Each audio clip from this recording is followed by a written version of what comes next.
Hi friends, అందరికీ good morning. ఈరోజు అయితే నేను ఒక కొత్త రెసిపీ అయితే చేస్తున్నాను. అది మీతో షేర్ చేసుకుందాను, వీడియో అయితే చేస్తున్నాను అనమాట.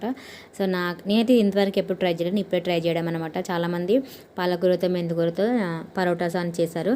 బట్ నేను కూడా ట్రై చేద్దాం అనుకున్నాను. ఇంట్లో పాలకూర లేదు, మెంతికూర లేదు. క్యారెట్ చూసేసరికి క్యారెట్ ఉంది.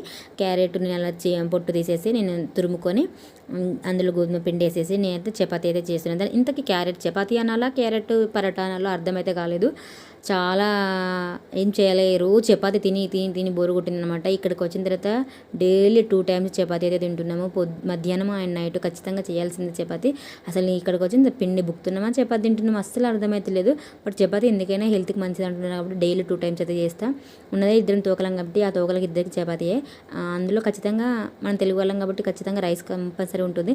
ఒక 6 చపాతీస్ చేసి తర్వాత కొంచెం రైస్ కూడా చేస్తాను అనమాట. అలా చపాతీ తిని తిని బోర్ కొట్టింది కాబట్టి ఇలా ట్రై చేద్దాం అనిపించింది. యూట్యూబ్లో చాలా వీడియోస్ చూశాను. నాకు అంతగా వంటలు అయితే రావు, మామూలుగా మెల్లమెల్లగానే వచ్చు, కొన్ని వచ్చు అనమాట. అదేదో ఈరోజు ట్రై చేద్దాం అనుకున్నా. అది కాస్త పెంట అయితే మా ఆయన చేతిలో మాత్రం నాకు ఎన్ని తిట్లుంటాయో నాకైతే. కానీ చూద్దాం ఎలా వస్తుందో. తప్పకుండా మీరు కూడా ఒకసారి ట్రై చేసి చూడండి. బట్ నేను చెప్పినాను కాకుండా ఒకసారి మీరైతే ట్రై చేయండి, ఎందుకంటే బాగోలేకపోతే నన్ను తిట్టుకోవద్దు.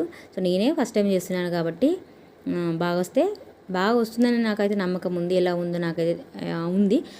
తిన్న తర్వాత టేస్ట్ అయితే చెప్తాను మీకు.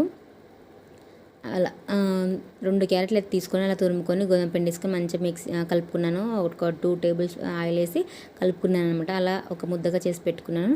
తర్వాత మనం చపాతీ ఎలా చేస్తామో సేమ్ అలాగానే చేస్తున్నప్పుడు చాలా మంచి అనిపించింది. ఎందుకంటే పైన మనం తురుమేసాం కదా, అక్కడక్కడ తురుము అనేది మధ్యలో కనిపించాయి. చాలా బాగా అనిపించింది నాకైతే.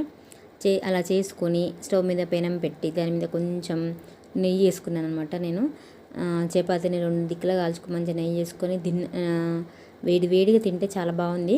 కానీ చపాతీ కలర్ కొంచెం రెడ్ కలర్లో వచ్చింది, ఎందుకంటే మనం క్యారెట్తో చేసాం కాబట్టి రెడ్ కలర్లో ఉంది. టేస్ట్ కూడా బాగుంది. చిన్నపిల్లలకి ఇస్తే భలే తింటారు, ఎందుకంటే కొంచెం స్వీట్గా ఉంది, క్యారెట్ వేసాం కాబట్టి. హెల్తీగా తినాలంటే ఇది బెస్ట్ అని నాకు అనిపించింది అనమాట.